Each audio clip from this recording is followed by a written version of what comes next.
ایک پانی سے بھرے برتن میں ایک زندہ مینڈک ڈالیں اور پانی کو گرم کرنا شروع کر دیں۔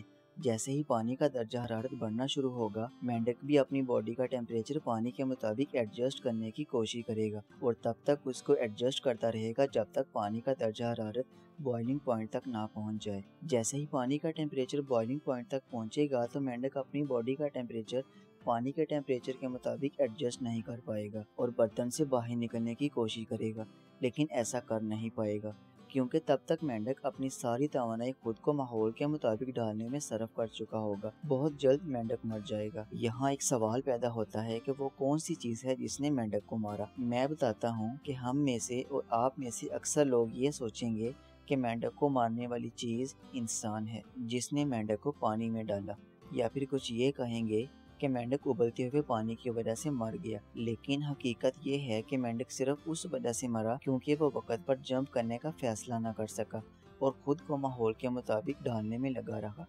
ہماری زندگیوں میں بھی ایسے بہت سے لمحات آتے ہیں جب ہمیں خود کو حالات کے مطابق ایڈجسٹ کرنا پڑتا ہے، لیکن ایسا کرتے ہوئے خیال رکھیں کہ کب آپ نے خود کو حالات کے مطابق ڈالنا ہے اور کب حالات کو اپنے مطابق۔ اگر ہم دوسروں کو اپنی زندگیوں کے ساتھ جسمانی، جذباتی، مالی، روحانی اور دماغی طور پر کھیلنے کا موقع دیں گے تو وہ ایسا کرتے ہی رہیں گے۔ اس لیے وقت اور توانائی کے رہتے ہوئے جمپ کرنے کا فیصلہ کریں اور ہر دفعہ کنویں کا مینڈک بننے سے پرہیز کریں۔